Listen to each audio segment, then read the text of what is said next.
The John Wayne mystery is finally solved, and it isn't good. For more than half a century, John Wayne stood as the ultimate American hero. The Duke, towering, tough, and true a celluloid cowboy, whose very name became synonymous with rugged American masculinity. His walk, his talk, that distinctive drawl, telling audiences that everything would be all right if you just stood your ground and fought for what's right. But behind that carefully constructed image lurked a far more complex and often troubling reality that Hollywood executives, publicists, and even Wayne himself worked tirelessly to keep hidden from his adoring public. Now, decades after his death, the carefully maintained facade has finally begun to crumble, revealing truths about the man that stand in stark contrast to the legend millions of fans believed in. A longtime studio executive who worked with Wayne in the 1960s revealed that the gap between John Wayne, the man, and John Wayne, the icon, might be the biggest deception in Hollywood history. What fans saw on screen was a carefully manufactured product, not the real Marion Morrison. Indeed, the man born Marion Robert Morrison in Winterset, Iowa, underwent one of the most comprehensive image makeovers in entertainment history.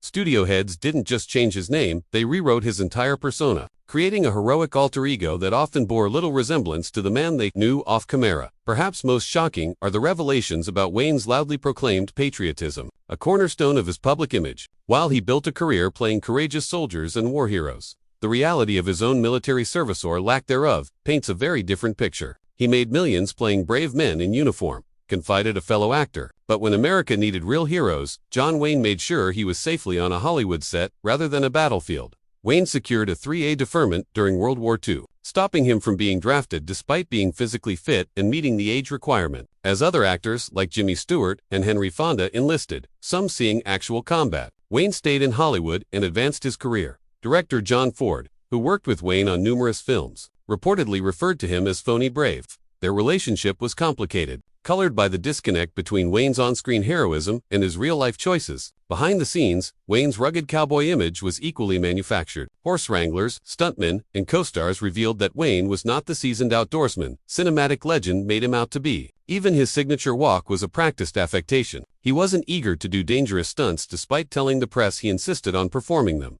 This entire image was maintained through a sophisticated system of publicity, selective storytelling, and myth-making. By the time Wayne reached his peak fame, questioning his image felt like questioning America itself. Wayne wasn't just a movie star, he had become a national symbol. An even darker truth emerged in 1971 when Wayne gave a now infamous interview to Playboy magazine in which he openly expressed racist and white supremacist beliefs. "I believe in white supremacy," he stated, continuing with views that shocked the country when they resurfaced years later. Hollywood immediately went into damage control mode, minimizing, burying, and reframing the interview. Despite his comments, Wayne's career continued with little impact, thanks to one of the most successful public relations campaigns in film history. Those who worked closely with him confirmed that the interview reflected beliefs he regularly expressed privately.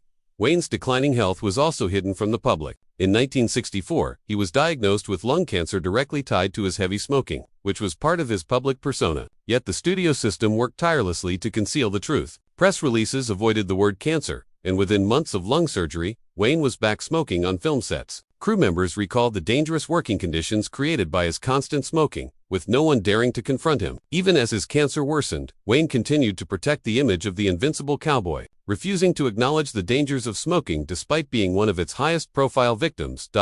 Wayne's behavior toward colleagues was often domineering, intimidating, or verbally abusive. Actors described him as unpredictable charming one day, cruel the next. Younger actors and women were frequent targets of his bullying. Directors complained that Wayne often tried to take control of productions, ignoring official direction and insisting on doing things his way. Crew members recalled him firing people over trivial matters and humiliating colleagues in front of others. While he could be generous to those he liked, his treatment of those outside his inner circle painted a very different picture than the fair-minded heroes he portrayed on screen. One of the most controversial parts of Wayne's life involves his alleged hidden collaboration with U.S. intelligence agencies during the McCarthy era. Evidence from declassified documents suggests Wayne acted as an unofficial informant, helping identify suspected communist sympathizers within Hollywood. Several writers, directors, and actors later alleged that Wayne's behind-the-scenes actions contributed to their blacklisting. Unlike others involved in the anti-communist crusade, Wayne kept his involvement quiet, maintaining public deniability while influencing career-ending decisions behind closed doors.